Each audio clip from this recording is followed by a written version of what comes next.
Hello guys, good morning. कैसे हो आप लोग? आई थिंक सब कुछ बढ़िया होगा। आपकी पढ़ाई बहुत ही मजे से चल रही होगी। अपने चैनल पे अभी चल रहा है linear equation in two variable का वर्ड प्रॉब्लम, आर सवाल की बुक से एक्सरसाइज 3E का सॉल्यूशन। और अभी इस वीडियो में 41 से लेके 50 तक के क्वेश्चन को सॉल्व करेंगे। तो अब तुम्हारे मन में ख्याल आएगा कि सर 41 से 50 बाकी क्वेश्चंस कहाँ पे है? भैया मैंने पूरे चैप्टर का सॉल्यूशन कर दिया है, ठीक है, आर्थ वाल की बुक से, विद कंसेप्ट विद एक्सप्लेनेशन। तुमने देखा नहीं? इस वीडियो को डिस्क्रिप्शन में चेक कर लेना। आई थिंक मैंने अपडेट कर दिया है। अपडेट नहीं भी किया होगा तो मेरे चैनल पे चेक कर लेना, पूरा मिल जाएगा, ठीक है। तो पूरा देखना, एकदम मेरा सॉल्यूशन देखना, क्योंकि ना मैंने बुक का ट्रिक यूज किया और ना ही वो ट्रिक यूज किया जो लोग शुरू से बताते आ रहे हैं। ये मेरा तुम्हारा अपना ट्रिक है, ठीक है। हम लोग अपने हिसाब से पूरे चैप्टर को सॉल्व किए और अभी भी सॉल्व कर रहे हैं। तो अभी देखो, अभी 41 से 50 तक के क्वेश्चन काफी इंपॉर्टेंट है, एग्जाम में सब क्वेश्चन आता भी है। पहले क्वेश्चन से शुरुआत करते हैं। इसमें एज वाला क्वेश्चन भी है, प्रॉफिट लॉस वाला क्वेश्चन भी है, परसेंटेज वाला क्वेश्चन भी है, फ्रैक्शन भी है और नंबर सिस्टम वाला क्वेश्चन भी है। सारे टाइप ऑफ क्वेश्चन है। पहले क्वेश्चन को पढ़ा जाए, समझा जाए ये क्वेश्चन क्या कर रहा है। फिर इक्वेशन बनाना 2 मिनट काम है, समझना बात को। A railway half ticket cost half the full fare. मतलब एक रेलवे में जो हाफ टिकट, मतलब बच्चे के लिए हाफ टिकट होता है और बड़े लोगों के लिए फुल टिकट होता है। तो फुल टिकट का जितना किराया है ना, उसका आधा किराया है हाफ टिकट का। चलो ये तो सही है। And reservation charge is the same on half ticket as on full ticket. लेकिन अगर तुम रिजर्वेशन करवाते हो, ठीक है, अपने लिए और अपने बच्चे के लिए, तो रिजर्वेशन का जो चार्ज है ना वो तुमको लगेगा ही। अब बच्चे का जो टिकट का किराया है वो आधा लगेगा, तुम्हारा पूरा लगेगा। मैं तुम्हारे बच्चे की बात नहीं कर रहा हूं, ठीक है, ज्यादा खुश होने की जरूरत नहीं है। अभी काफी समय है उन सब चीजों में। अभी मेरी ही नहीं हुई तो तुम्हारी अपनी बात क्या कर रहा हूं। सॉल्यूशन देखो, तो पहले यहां पे क्या मानना पड़ेगा? 2 चीज मानना पड़ेगा तुमको। फुल फेयर कितना है ये मानना पड़ेगा, उसका आधा कर लेंगे तो हाफ कॉस्ट निकल जाएगा। एंड रिजर्वेशन का चार्ज मानना पड़ेगा। 2 तरह का चार्ज होगा। तो लेट द रिजर्वेशन चार्ज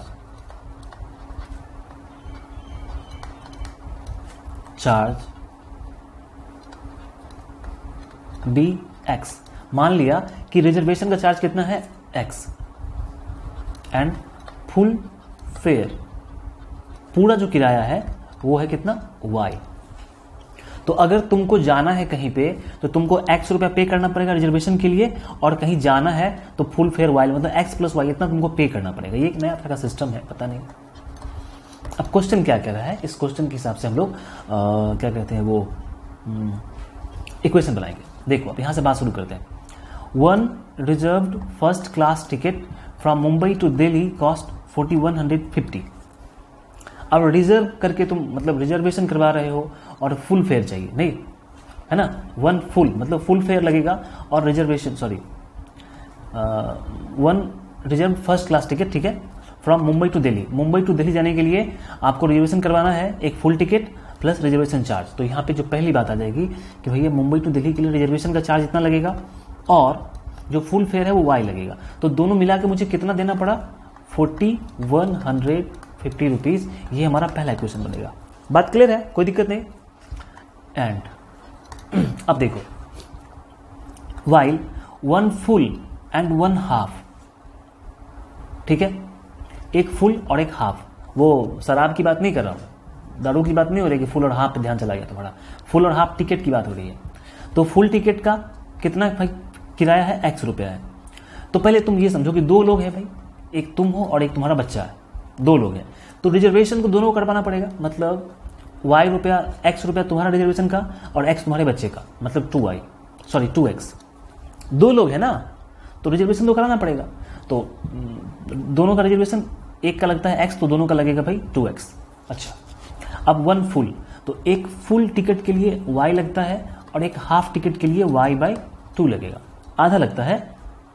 ये कुल मिला के कितना हो जाएगा, 6255। ये इक्वेशन सेकंड बन गया। सेकंड नहीं, इसको तुम सॉल्व कर लो पहले, फिर सेकंड कर लेंगे। 2 से एलसीएम ले लो, 2 2 4x और 2 + 1 3y। 2 से मल्टीप्लाई कर देना तो 2 पंचे 10, 5 × 2 10, 1 11 और 4 1 5 और 12, ठीक है। ये तुम्हारा सेकंड इक्वेशन बन गया। अब इक्वेशन सॉल्व करने में तो तुम माहिर आदमी हो, सॉल्व आराम से कर सकते हो, कोई दिक्कत नहीं है। बात समझ में आ गई ना, कोई डाउट नहीं था, ठीक। क्वेश्चन को पहले अच्छे से समझना है, ठीक है, क्वेश्चन कह क्या रहा है। बहुत जल्दी में क्वेश्चन पढ़ने से क्या होता है ना, क्वेश्चन का मतलब ही नहीं समझ पा रहे हैं, तुमने उल्टा चीज मान लिया, तुम्हारा इक्वेशन गलत बन गया, सॉल्व करोगे तो क्या आंसर कैसे मिलेगा मेरे भाई। आगे बढ़ते हैं, ठीक है। चलो, पढ़ाई के साथ साथ ना इंटरटेनमेंट भी होना चाहिए, तो एग्जाम्पल जो भी होगा मैं अपना और तुम्हारा एग्जाम्पल लेके चलूंगा। जिसमें बेइज्जती वाली बात होगी तो तुम्हारा एग्जाम्पल, और जिसमें बड़ाई वाली बात होगी तो मेरा एग्जाम्पल। देखो, 5 year hence मतलब बाद, a man's age will be 3 times the age of his son, ठीक है। 5 साल के बाद एक आदमी का जो एज है होगा वो अपने बेटे के एज का 3 गुना हो जाएगा, ठीक है। 5 years ago, 5 साल पहले आदमी का जो एज है वो अपने बेटे के एज का 7 times था। तो ये 5 साल बाद की बात हो रही है और 5 साल पहले की बात हो रही है। भाई गीता में कहा गया है कि कल की फिक्र क्यों करो, तुम आज की फिक्र करो। यहां भी तुमको वही बात करनी है, तुमको आज की फिक्र करनी है। तो तुम क्या करो कि जो गीता में श्री कृष्ण ने कहा है उसी को हम लोग फॉलो करेंगे और हम आज की बात करेंगे। बेटा और बाप दोनों का प्रेजेंट एज मान लेंगे। Let the age of man be X and age of his son be Y. बाप का एज एक्स हो गया, बेटे का एज वाई हो गया। बाप नहीं बोलना चाहिए, father, I am sorry, rough language use नहीं करना चाहिए। कभी कभी गलती हो जाती है मुझसे भी, सॉरी बोल देता हूं, कोई दिक्कत नहीं है। अब देखो 5 years ago, 5 साल पहले की बात हो रही है, ठीक। तो 5 years ago, 5 साल पहले, 5 साल पहले फादर का एज कितना होगा, 5 साल कम होगा। अगर अभी तुम 16-17 साल के हो, 17 साल के हो तुम अभी, तो 5 साल पहले तुम 12 साल के रहे होगे, मतलब तुम अपने एज में 5 साल कम कर रहे हो। तो फादर का एज एक्स था, 5 साल पहले 5 कम कर देना है। और बेटे का एज कितना वाई है, 5 साल पहले, ये भी 5 साल कम रहा होगा, वाई -5 रहा होगा। तो 5 साल पहले का सिचुएशन क्या है। ओ भैया चलो ठीक है, ये मेरे को पहले करना था, इसको बाद में करना पड़ेगा, बात नहीं समझ पा रहे हो। ये पहले हेंस की बात थी और मैंने एगो की बात कर ली, कोई दिक्कत नहीं है, पहले तुम इसी को पढ़ लो। A man was 7 times as old as his son, ठीक है। तो man was 7 times as old as, man was 7 times as old as his son. पहला इक्वेशन यहां से बन जाएगा, तुम सॉल्व करके इक्वेशन बना लोगे, यहां पे कोई दिक्कत नहीं है। Alright, let the present age, यहां पे देखो प्रेजेंट छूट गया भाई, यहां पे लिख देना प्रेजेंट छूट गया, मैं प्रेजेंट की बात कर रहा था और मैं लिखना भूल गया, कोई बात नहीं। अब देखो 5 years ago की बात हो गई एंड 5 years hence, 5 साल बाद, ठीक है। ये पहले करना था, ये बाद में कर रहा हूं, ठीक है, कोई दिक्कत नहीं है। 5 साल बाद अगर फादर का एज एक्स है तो 5 साल बढ़ जाएगा, ठीक है। जैसे मेरा एज अभी 27 है, तो 5 साल के बाद मैं 32 का हो जाऊंगा। और मेरे बेटे का एज अभी 2 साल का है, मेरा बेटा, तो ये 5 साल के बाद 7 साल का हो जाएगा। 5 साल ये भी बढ़ेगा, तो मैं भी बढ़ूंगा तो ये भी बढ़ेगा। ऐसा नहीं है कि फादर बढ़ गया बेटा उतना ही बढ़ा, ऐसा नहीं होता है। अब देखो क्या होगा, तो 5 साल बाद क्या हो रहा है, 5 साल बाद a man's age will be 3 times, man's age will be 3 times the age of his son, हो गया। तुम यहां पे कैलकुलेट करोगे, एक इक्वेशन यहां पे बनेगा, दोनों को सॉल्व कर लोगे। तुमसे प्रेजेंट एज पूछ रहा है, मैंने प्रेजेंट एज ही तो माना है, एक्स और वाई क्या है, प्रेजेंट एज है, सॉल्व हो जाएगा, कोई दिक्कत नहीं है।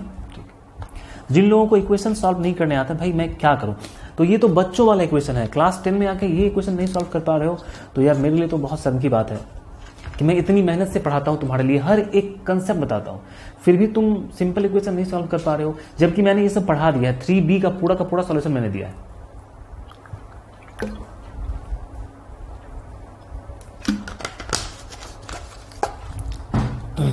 चलो भाई देखते हैं। 43 2 years ago a man was 5 times as old as his son, father और बेटे की बातचीत हो रही है। 2 years later his son will become more than 3 times the age of his son, ठीक है। तो चलो भाई यही काम करना है, फादर और सन का प्रेजेंट एज मान लेना है। Let the present as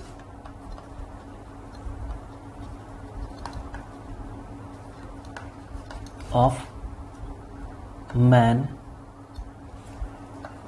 B X years भी लिख सकते हो, नहीं भी लिख सकते हो, कोई दिक्कत नहीं है, ठीक है। लास्ट में तुमको मैनेज कर लेना है। Let the present age of man be X and his son age be Y. मान लिया कि जो मैन है आदमी, उसका एज एक्स है प्रेजेंट में, और बेटे का एज प्रेजेंट में कितना है, वाई है। तो इक्वेशन कैसा बनेगा? पहले क्या करें, 2 years एगो, 2 साल पहले की बात हो रही है, तो 2 साल पहले फादर एक्स साल का है, तो ये एक्स माइनस 2 साल का रहा होगा, और बेटा वाई साल का है, तो ये 2 साल पहले वाई माइनस 2 साल का रहा होगा, ठीक है। 2 साल पहले क्या होता है, ए man was 5 times as old as his son. A man was 5 times as old as his son. आदमी अपने बेटे की उम्र का 5 गुना था। यहां तुम सॉल्व करोगे तो एक इक्वेशन यहां से बन जाएगा, सॉल्व करके बनेगा इक्वेशन, ऐसे नहीं बनेगा। एंड अब देखो क्या हो रहा है, 2 years later, 2 साल के बाद, 2 साल के बाद फादर कितने का हो जाएगा, x + 2 साल का हो जाएगा। नहीं, पीछे जाना है, एगो में जाओगे तो घटेगा, और आगे बढ़ोगे लेटर में जाओगे तो जुड़ेगा। 2 साल के बाद फादर x + 2 का हो जाएगा, और बेटा भी तो y + 2 का हो जाएगा, ठीक है। तो क्या होता है, 2 years later हिज एज मतलब क्या, पहले कौन है, मैन है, तो मैन की बात हो रही है। अब यहाँ समझो हिज एज मतलब क्या, बेटा का कि बाप का। पहले सेंटेंस में मैन से शुरुआत हो रहा है, तो यहाँ पे मैन की बात होगी। 2 years later हिज एज मतलब आदमी का एज, ठीक है। विल बी मतलब यहाँ पे बराबर। इक्वेशन का अपना एक लैंग्वेज होता है, ठीक है। जैसे तुम लोग ट्रांसलेशन बनाते होगे कि राम आम खाता है, राम ईट्स मैंगो, बिल्कुल मुझे पता है, मैं तुमको सिखाना चाहता हूं कि इस सेंटेंस को इक्वेशन में कन्वर्ट करना, ठीक है। ये भी सेम वही चीज है, ये भी ट्रांसलेशन है, तुमको समझना पड़ेगा किसका मतलब क्या हो रहा है। 2 years later his age will be 8 more than 8, इधर ही जोड़ते हैं, इधर स्पेस नहीं मेरे पास में, 8 more than 3 times the age of his son. 8 more than 3 times the age of his son. सन के एज, ठीक है, कि 3 गुने से 8 ज्यादा। 8 more than 3 times the age of his son. यहां पे कैलकुलेट करोगे दूसरा इक्वेशन बनेगा। फिर से समझो, his age will be 3 times, 8 more, ठीक है, 8 हमने जोड़ दिया, 8 more than 3 times the age of his son, तो 3 times the age of his son ये है। तुम इसको कैलकुलेट कर लो, आंसर आ जाएगा तुम्हारा। प्रेजेंट एज पूछ रहा है, मैंने प्रेजेंट एज ही तो माना है, देखो प्रेजेंट एज पूछ रहा है। क्लियर बात? 2008 में पूछा हुआ क्वेश्चन है, ये सारे क्वेश्चन एग्जाम में आ जाते हैं भाई। If twice the son's age is in years is added to father's age, the son is 70, but twice the father age added to the son age. वही फादर और बेटे की बात हो रही है। लेकिन मुझे एक चीज ना बहुत बुरा लग रहा है, सिंसियरली बता रहा हूँ, मुझे बहुत बुरा लग रहा है कि हर बार फादर और सन की बात हो रही है, कभी फादर और डॉटर की बात नहीं होती है, ठीक है। मेरे लिए दोनों ही इंपॉर्टेंट है, खास करके लड़कियों को, ठीक है। लड़कियों का नाम क्यों नहीं होना चाहिए इसमें, क्यों उनको पीछे छोड़ दिया गया, ये चीज जो है ना, आर सवाल साहब से मेरी एक गुजारिश है कि भैया आप जो न्यू एडिशन निकालोगे तो उसमें फादर और डॉटर का एज भी लिखो। Why father and son always? मेरे लिए सारे लोग एक जैसे हैं, ठीक है। और खास करके जो गर्ल्स पढ़ती हैं ना, उनके लिए मेरे दिल में बहुत ज्यादा रिस्पेक्ट है कि दुनिया कहती है कि लड़कियां पीछे हो जाती हैं, और मेरे जो ऑफलाइन क्लासेस में आती हैं लड़कियां पढ़ने के लिए बहुत दूर से आती है, और लड़कों से ज्यादा इंटेलिजेंट लड़कियां ही हैं, बहुत मानता हूं मैं उनको, ठीक है। लड़का बदमाशी बहुत ज्यादा करता है, लड़कियां बिल्कुल शांत बैठती हैं, जो कहूंगा वही करेंगी। तो यहां पे लड़कियों का नाम नहीं है, गलत है। मैं काट के अभी डॉटर्स कर देता हूं, डी फॉर डॉटर्स, अभी मैं डॉटर ही लिखूंगा, डी फॉर डॉटर। चलो यहां पे सॉल्व करते हैं। If twice the daughter's age in years added to father's age, चलो मैं एज मान लेता हूं पहले। लेट द प्रेजेंट एज की बात ही नहीं हो रही है, let the age of daughter be X, भाई ठीक से लिखा हुआ ये, थोड़ा सा डी ए, ठीक है। And let the age of daughter be X and the age of father be Y, ठीक है, ये सही है। ऑलराइट, अब इक्वेशन बनेगा, इफ जैसे जैसे से बोल रहे हैं ना हम उसी से काम करेंगे। If twice the daughter's age, twice the daughter's age X है, ठीक है, इन ईयर्स, वही in years. If twice the daughter's age in years तो कर दिया, 2 टाइम्स कर दिया। Is added to father's age, is added to father's age, father का एज y है। द सम इज 70, पहला इक्वेशन बन गया, ठीक। And if twice the father's age, twice the father's as added to daughter's age, daughter के age में father के age का 2 गुना, तो डॉटर का एज कितना है, x है, इसमें फादर के एज का 2 गुना, फादर का एज y है, तो 2 टाइम्स y ऐड किया जाता है, द सम इज 95, ठीक है। बात समझ में आ रही है? अब आप इसको सॉल्व कर लोगे, ठीक है। एंड फादर एंड डॉटर का एज निकलेगा, सन का एज नहीं निकलेगा। लड़के भाई मैं, आप नाराज मत होना, ठीक है, तुम भी मेरे भाई जैसे हो और लड़कियां बहनें जैसी हैं, लेकिन बार बार बॉयज और ये सन्स का नाम सुन के ना मुझे बहुत गुस्सा आया। मैं लड़का हूं लेकिन फिर भी इसका मतलब ये नहीं है कि लड़कियों को शामिल नहीं किया जिसमें। Wow great, women and daughter, कितना अच्छा क्वेश्चन है यार, दिल खुश हो गया। मुझे पता नहीं था कि इसके आगे डॉटर और वुमेन की बात आ रही है, लेकिन मुझे लगा कि आर्य सवाल साहब भूल गए होंगे, लेकिन सॉरी मैंने आपको ऐसा बोला, आपने लिखा है, चलो कोई बात नहीं, खुश हो जाओ। अब लड़कियां जितनी भी हैं मेरी बहनें हैं, खुश हो जाओ भाई, आपका नाम भी है यहाँ पे। और मैं जब बुक लिखूंगा तो मेरी बुक में सिर्फ और सिर्फ डॉटर्स होंगी, सिस्टर्स होंगी और ब्रदर्स भी होंगे, लेकिन कम सब। देखो, the present age of women is 3 years more than 3 times the age of her daughter. Women का और डॉटर का एज है, क्या बात है यार। लैंग्वेज क्या लिखता हूं, बस सीधा लिखता हूं कि डॉटर एज ऑफ वुमेन, इसको मैंने एक्स मान लिया, लैंग्वेज लिखना ना, बस मैं ऐसे लिख रहा हूं, वही बात तो लिखना है। और एज ऑफ डॉटर, इसको मैंने वाई मान लिया, ठीक है, तुम सेंटेंस में कन्वर्ट कर लेना।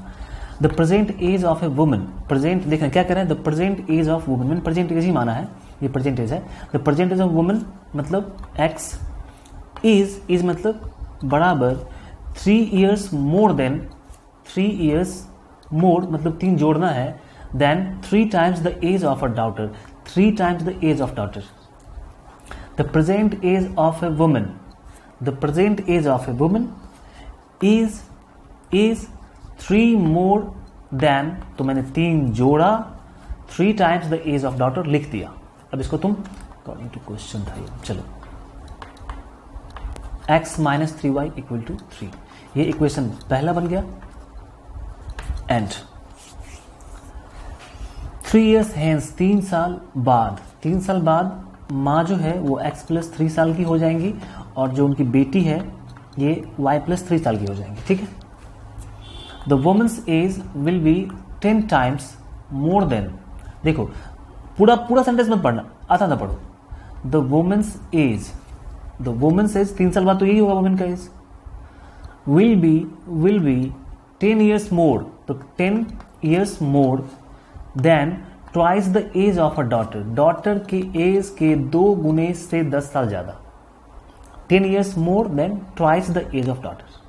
कैलकुलेट करोगे, यहाँ पे एक इक्वेशन बन जाएगा, दोनों को सॉल्व कर लोगे, तुम्हारा आंसर आ जाएगा। बात क्लियर है? ठीक, 1 मिनट, ठीक है। 45 क्वेश्चन सॉल्व हो चुका है, 5 क्वेश्चन अभी और बाकी है, ठीक है। अच्छे क्वेश्चंस हैं, मुझे तो कहीं से डिफिकल्ट नहीं लगा, पता नहीं स्टूडेंट्स को, बहुत सारे स्टूडेंट वर्ड प्रॉब्लम से डरते हैं। अब वर्ड प्रॉब्लम से डरने का एक और कारण है कि सेंटेंस पढ़ के इक्वेशन में कन्वर्ट करना थोड़ा मुश्किल है। अगर इक्वेशन बन गया तो कोई भी सॉल्व कर लेगा, तो ये एक ट्रिक है, आपको सीखना पड़ेगा। जितने मेरे क्वेश्चन सॉल्व किए हुए हैं इसको तुम एक ही बार देखना, ठीक है, और एक बार खुद से सॉल्व करना। मेरा सॉल्यूशन तुम 5 बार देख लो तो उससे मतलब नहीं है, देखो एक बार खुद से सॉल्व करो, अगर कर लिया तो बात खत्म, फिर सीख गया तो कोई दिक्कत नहीं है। 46 में क्या है मेरे भाई,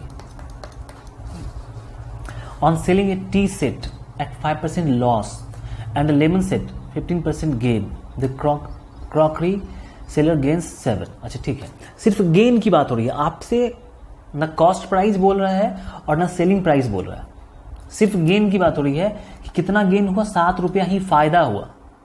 कितना पैसा लगाया था, कितना पैसा आया, उससे मतलब नहीं है, फायदा हुआ 7 रुपये का। तो क्या बेचा है भाई तुमने टी सेट बेचा है और क्या बेचा है, लेमन सेट बेचा है। इसके प्राइस को XY मान लिया जाए, ठीक है, लैंग्वेज नहीं लिखता हूं, सीधा price of tea set let कर लेना तुम, प्राइस ऑफ टी सेट, इसको मैंने मान लिया X, price of lemon set, ठीक है, को Y मान लिया। अब देखो क्वेश्चन क्या कह रहा है, on selling tea set at 5% loss. Tea set जो बेचे हो तुम X रुपए में, इसमें तुमको 5% का लॉस हो जाता है। तो लॉस जब भी होता है ना वो निगेटिव होता है, तो यहाँ पे माइनस लगाएंगे हम लोग, ठीक है। कोई पूछेगा कि माइनस काहे लगाए भैया, अब ये लॉस हो रहा है, ठीक है, तो माइनस नहीं तो क्या प्लस करेंगे, लॉस होता है तो घाटा होता है ना, पैसा तो कटता है आपका। And lemon set at a gain of 15%। अच्छा, लेमन सेट कितने में बेचे हो, Y में बेचे हो, और इस पे 15% तुम्हारा गेन हो रहा है, तो 15% इसमें प्लस किया, गेन है तो प्लस कर दिया, ठीक है। अभी ये क्या चीज है, ये सिर्फ गेन और लॉस की बात हो रही है। यहाँ पे लॉस, यहाँ पे गेन हुआ, यहाँ पे लॉस हुआ, टोटल आपको सिर्फ 7 रुपए का गेन हुआ है, 7, ठीक। बुक में बड़ा अजीब सॉल्यूशन दिया हुआ है, उस चक्कर में तुम मत रहना। इसको सॉल्व करते हैं, -5x/100, ये परसेंट है ना, नीचे आएगा 100 बन के, और 15y नीचे आएगा 100 बन के, यहाँ पे हो जाएगा 7, ठीक है मेरे भैया। यहाँ पे ये 5x रहने दो प्लस 15y रहने दो। यहाँ पे 100 का एलसीएम तो 100 ही होता है, पता है, और ऊपर में जैसा है वैसा ही रहेगा, ये तुमको ही पता है। क्रॉस मल्टीप्लाई करेंगे 700 हो जाएगा। यहाँ तक बात क्लियर है, कोई दिक्कत नहीं, समझ पा रहे हो बात को। एंड नेक्स्ट क्या हो रहा है, if he sells the tea set at 5% gain. अब टी सेट जो X में बिकता है उसको तुम 5% गेन पे बेचते हो, यहाँ पे प्लस है पीछे। And lemon set at a gain of 10%, lemon set भी गेन पे ही बेचते हो, 10%। ही गेन्स 13, तो 13 रुपया उसको मिलता है। ज़्यादा का यार प्रॉफिट नहीं हो रहा है, 13 रुपये पे क्या काम चलता है बताओ, आजकल 13 रुपये में तो कुछ भी नहीं मिलता है। कोई गरीब आदमी होगा बेचारा। क्रॉकरी में तो पता है क्या होता है, क्रॉकरी में तो होता है बर्तन बनाने वाला या बर्तन बेचने वाला। चलो यहाँ पे क्या कर रहा है, 5x/100, 10y/100 इक्वल टू 13। 100 का एलसीएम 100 ही होगा, ऊपर में जितना है उतना ही रहेगा, 5x plus 10y, cross multiply करोगे कितना हो जाएगा, 1300। अब कुछ लोग सोच रहे होंगे सर यहाँ पे आपने 5 कॉमन लेके इसको काटना था, यहाँ पे 5 कॉमन लेके काटना था। भैया काटने से क्या मतलब, काहे काटने के पीछे पड़े हो, अभी सीधा जोड़ो ना, इसको जोड़ेंगे तो ये -5x + 5 कट जाएगा। तुमको सॉल्व करना मैंने सिखाया, तुमको सॉल्व करना है, इसको सॉल्व कर लेना।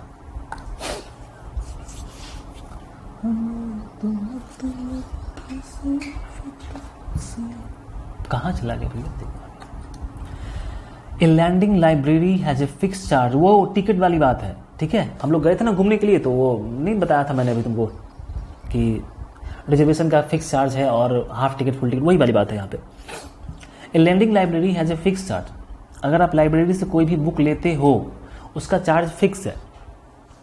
मतलब ये बुक मान लेते, ये बुक मैंने लाइब्रेरी से लिया, तो बुक लेने का चार्ज है 20 रुपया, और जितना दिन तुम रखोगे पर डे का चार्ज है 5 रुपया।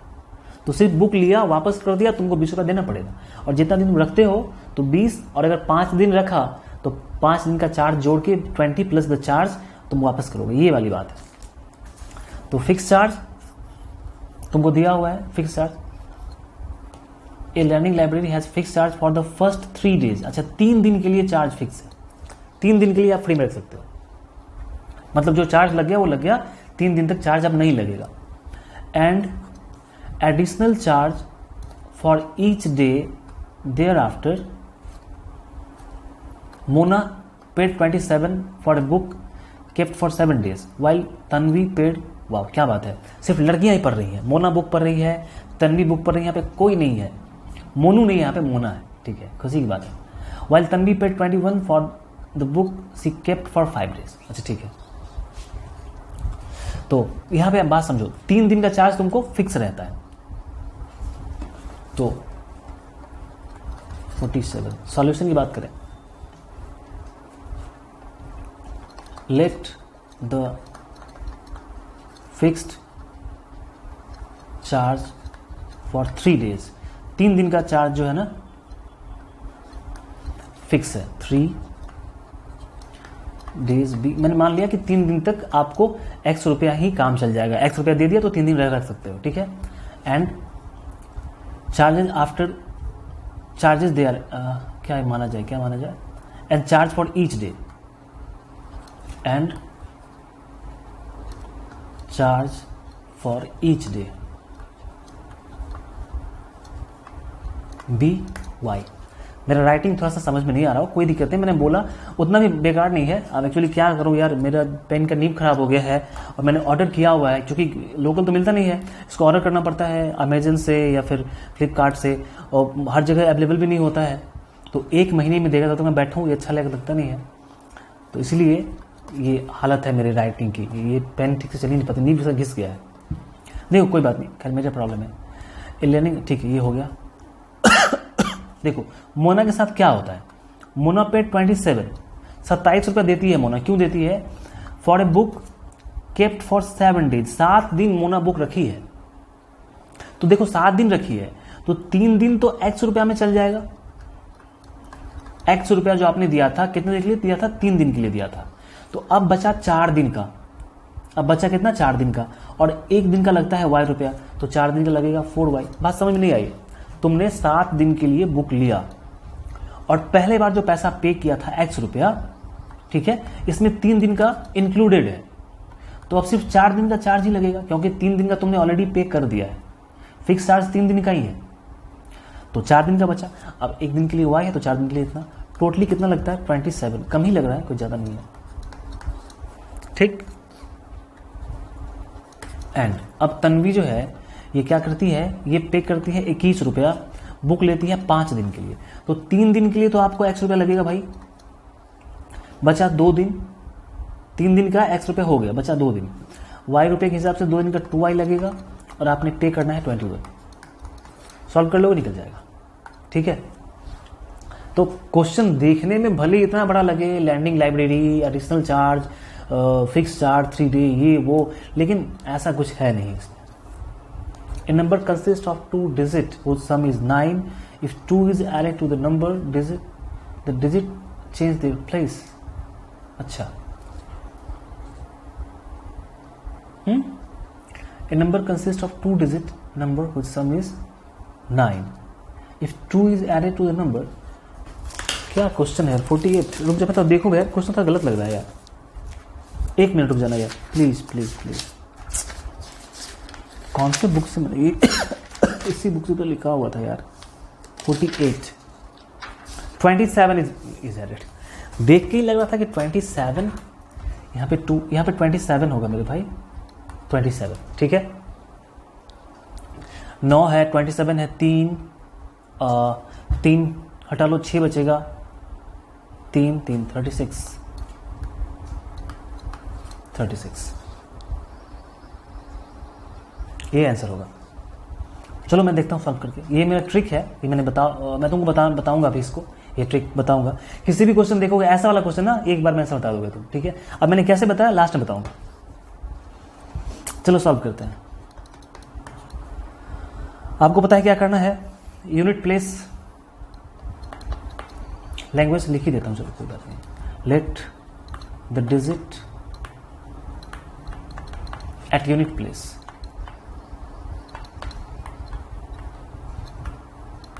be x and at 10th place be y। मान लिया कि यूनिट प्लेस पे डिजिट x है। ये वाला, ये नंबर वाला क्वेश्चन ना, मैंने पीछे ऐसा क्वेश्चन बहुत सारे मैंने बताया है, तुमने देखा नहीं तो देख लेना, ठीक है। ये जरूर देखना तुम, ये क्वेश्चन जो है ना आपके पास स्टार्टिंग में ही है ये क्वेश्चन। अब तो हाँ, ये 4-5 क्वेश्चन है स्टार्टिंग का, 10 वाला, 10 से लेके 14, 15, 16, 17, 18 तक, इधर ना 10 से लेके और 20 तक के जो क्वेश्चन है ना, यही वाले क्वेश्चन है। तो मैंने बताया भी हुआ है, तुम जाके देख लेना, जरूर देखना अगर इस क्वेश्चन में कंफ्यूजन रह जाए, क्योंकि बहुत सारा क्वेश्चन मैंने सॉल्व करवा दिया है। अब यहाँ पे एक ही क्वेश्चन है, तो वही कंसेप्ट में फिर से रिपीट करूँ अच्छा नहीं है, तुम जाके देख लेना, पीछे एक्सरसाइज बना हुआ है इसका। तो 10 प्लेस वाई हो गया, यूनिट प्लेस एक्स हो गया, तो नंबर क्या बनेगा? नंबर बनेगा, क्या बनता है? 10 प्लेस को 10 से मल्टीप्लाई 10y, यूनिट प्लेस को x से यूनिट प्लेस को जोड़ देना है। जो नंबर फॉर्मेशन होता है ना, 10 प्लेस को 10 से मल्टीप्लाई करके और यूनिट प्लेस को जोड़ देना है। नंबर आफ्टर रिवर्सिंग डिजिट्स,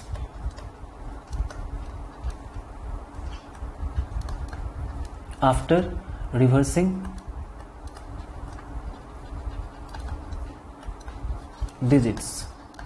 अगर आप डिजिट को रिवर्स करोगे तो कौन सा नंबर बनेगा? तो रिवर्स करने पे ये 10x प्लस वाई हो जाएगा। रिवर्स करने पे यही होता है, ये मैंने बता दिया ऑलरेडी, तो तुम जाकर देख सकते हो, एक ही चीज को बार बार रिपीट करना सही नहीं है। अब देखो क्वेश्चन क्या कहता है, a number consist of 2 digit whose sum is 9। मतलब डिजिट जो है x और y दोनों का सम कितना है? 9 है। ये पहला इक्वेशन हो गया। दूसरा equation, if 27 is added to the number, अगर नंबर में 27 ऐड किया जाए, नंबर कौन सा मेरे पास में है? ये नंबर है, इसमें 27 ऐड करना है, 10y प्लस x, इसमें ऐड करना है 27, ठीक है। तो क्या होता है कि डिजिट रिवर्स हो जाता है। मतलब क्या कि अब ये वाला नंबर आ जाता है, ये रिवर्स करके आता है 10x प्लस वाई। यहाँ पे जो इक्वेशन बनेगा ये बनेगा 9x minus 9y equal to 27।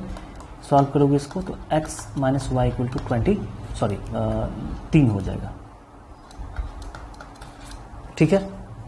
तो अब तुम इसको सॉल्व करोगे, इक्वेशन 1 और 2 को सॉल्व करोगे तो x आ जाएगा, जोड़ो ना, 9 3 12, x 6 आ जाएगा और y आ जाएगा 6 और 3, तो 3 आ जाएगा। तो मेरा नंबर क्या है? 10y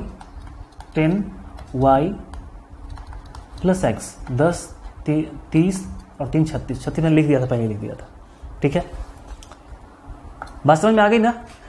तुम टेंशन मत करो, इसके लिए स्पेशल वीडियो बनेगा जिसमें मैं तुमको बताऊंगा कि ऐसे आंसर कैसे बताया जाता है बिना क्वेश्चन को सॉल्व किए, ठीक है। तो एक बताऊंगा, तुमको शायद समझ में ना भी आए तो इस बुक में जितने ऐसे वाले क्वेश्चन थे ना, सबको मैं ट्रिक से सॉल्व करके दिखा दूंगा, तुम भी सॉल्व कर पाओगे, कोई बड़ी बात नहीं है। वेट करना, डिस्क्रिप्शन में भी लिंक मिल जाएगा, नहीं तो तुम मेरे चैनल को सब्सक्राइब किया ही होगा तो तुमको अपडेट भी मिल जाएगा, मैं बता दूंगा जल्दी। A fraction becomes 1/3 when 2 is subtracted from the numerator and it becomes 1/2। Fraction की बात हो रही है, न्यूमरेटर और डिनोमिनेटर की। तो न्यूमरेटर को तुम x मान लो, लैंग्वेज नहीं लिखना हो, बस तुम लेट कर लेना। डिनोमिनेटर को तुम y मान लो, तो जो तुम्हारा फ्रैक्शन बनेगा क्या बनेगा? x/y, ठीक। अब क्वेश्चन क्या कहता है? ए फ्रैक्शन बिकम्स 1/3, एक फ्रैक्शन 1/3 हो जाता है when 2 is subtracted from the numerator, numerator में से 2 घटा लिया जाए। तो मेरा फ्रैक्शन x/y था, x न्यूमरेटर है और y डिनोमिनेटर है। न्यूमरेटर में से 2 घटा लिया गया, तो जो फ्रैक्शन मेरा बन के आ रहा है कितना आ रहा है? 1/3। इसको क्रॉस मल्टीप्लाई करोगे तो कितना हो जाएगा? 3x minus y equal to 6। ये पहला इक्वेशन बनेगा, 3x 6y, ठीक, ये इक्वेशन बनेगा। And it becomes 1/2 when 1 is subtracted from the denominator and x/y fraction था, डिनोमिनेटर में से 1 घटा लेते हो तो ये 1/2 बन जाता है। तो कितना हो जाएगा? 2x minus y equal to -1। ये तुम्हारा सेकेंड इक्वेशन बनेगा, सॉल्व कर लेना इसको। 2x y, ठीक है, सॉल्व कर लेना, तुम्हारा xy निकल जाएगा, xy निकलेगा तो फ्रैक्शन भी निकल जाएगा। बात क्लियर है? Last question of today's video. 50 के बाद 8 क्वेश्चन और बचा हुआ है, नेक्स्ट वीडियो में हम लोग सॉल्व कर लेंगे। वो 8 क्वेश्चन कुछ ज़्यादा इंपॉर्टेंट नहीं है, लेकिन एग्जाम में पूछा हुआ क्वेश्चन मैं देख लेता हूँ एक बार, तुमको सही अपडेट देना चाहिए। हॉट्स है और 50, 51, 52, ये 3 क्वेश्चन तो पूछा हुआ एग्जाम में, 2019 का पूछा हुआ क्वेश्चन है, 2019 का। नेक्स्ट पार्ट जिसका जरूर देखना, तुम डिस्क्रिप्शन में चेक कर लेना, नहीं तो मेरे चैनल पे मिल जाएगा, उसमें पूछा हुआ क्वेश्चन है, वही क्वेश्चन पूछेगा एग्जाम में। If father's age is 3 times the sum of the age of his 2 children, एक फादर का जो एज है वो उसके 2 बच्चे के एज के सम का 3 गुना है। तो 2 बच्चे के एज को अलग अलग नहीं मानना है, दोनों बच्चे के एज के सम को मानना है, क्योंकि यहां पे देख रहे हो सम ऑफ देयर एज, बच्चे के एज का सम दिया हुआ है। एक फादर है, उसके 2 बच्चे हैं, ठीक है। मान लो कि तुम ही फादर हो और तुम्हारे 2 बच्चे, तो दोनों बच्चे का एज अलग अलग नहीं मानना है, दोनों बच्चे का एज कंबाइन करके मानना है। Solution, let father's age be x and the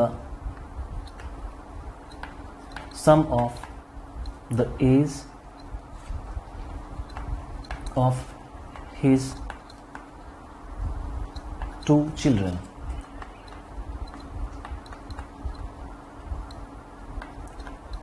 B Y. मान लिया कि फादर का एज एक्स है और दोनों बच्चे के एज का सम वाई है, ठीक है। अब यहां से इक्वेशन क्रिएट करना है। देखो क्या इक्वेशन कह रहा है, समझना।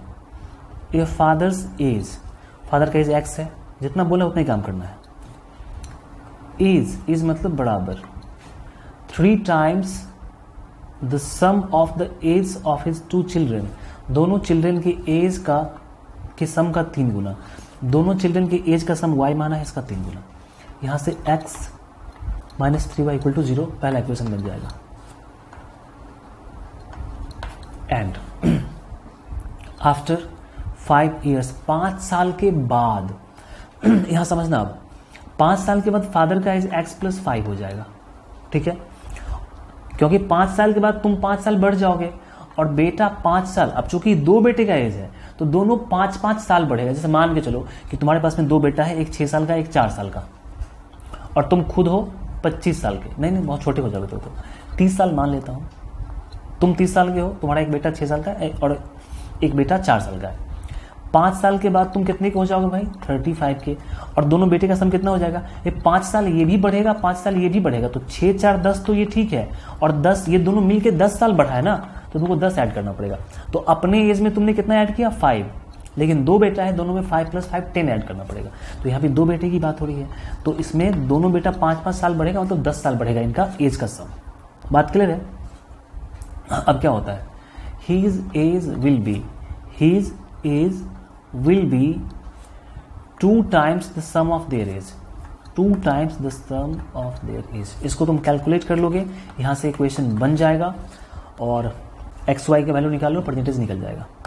यहाँ पे ये 50 तक के क्वेश्चन मैंने सॉल्व कर दिया है, ठीक है। बाकी सारे क्वेश्चन मैंने कितने बार तुमको बताया कि क्लास 10 के लिए डेडिकेटेड चैनल है, हर एक टॉपिक को कंसेप्ट के साथ, ठीक है, और एक्सप्लेनेशन के साथ मैंने कंप्लीट करवाया है। और शौक है बस पढ़ाने का, ऐसा नहीं है कि कुछ खास मेरा एम है कि बहुत ज़्यादा पैसा कमाना, ये करना है। वो करना होता तो मैंने बहुत सारे प्लेटफॉर्म थे जिसमें ज्वाइन कर लिया होता। अनअकैडमी है, बायजूस, मैंने बायजूस को छोड़ दिया था इंटरव्यू दे के, ठीक है, बहुत सारा पैसा दे रहा था, लेकिन अपना शौक था कि नहीं मैं पढ़ाऊँ, अपने नाम से पढ़ाऊँ, किसी के नाम के नीचे नहीं आना है। कि अब भले मैं किसी के ऊपर ना जा सकूं, लेकिन किसी के नाम के नीचे जाके बैठना भी सही नहीं है। अगर खुद पे यकीन है तो कोशिश करनी चाहिए कि एक दिन अपना भी एक नाम हो, बस इसलिए बैठा हूं। आपको कैसा लगा बताना कमेंट करके, ठीक है। एंड अच्छा लगा ही होगा तो सब्सक्राइब करना ही है, नहीं करने की तो बात नहीं है। जितने आपके फ्रेंड्स हैं उन सब तक पहुंचा सको, आपकी बहुत मेहरबानी होगी, क्योंकि ये पेड कंटेंट है जो मैं फ्री में दे रहा हूँ, और सारे बच्चे जाने सीखे तो बहुत बड़ी बात होगी, मेरा मेहनत सफल होगा। नहीं तो अब इतने सारे कंटेंट को मैं साथ में एक साथ कर रहा हूँ, ठीक है, मेहनत करके, और 10-20 हज़ार लोग देख पाते हैं। मेरी कोशिश है कि 10-20 लाख लोग देखें, ठीक है। लोग समझते हैं कि यूट्यूब पे फ्री में मिल रहा है तो कंटेंट अच्छा नहीं होगा, ऐसी बात नहीं है। खैर सोचने वाली बात अलग है। तो यहाँ पे इस वीडियो को बंद करता हूँ भाई, 40 मिनट का वीडियो हो चुका है, बातें बहुत सारी हुई, कोई बात नहीं, होनी भी चाहिए। मिलते फिर नेक्स्ट वीडियो में इस उम्मीद के साथ कि आप लोग खुश रहेंगे, पढ़ते रहेंगे और हम लोगों का साथ बना रहेगा।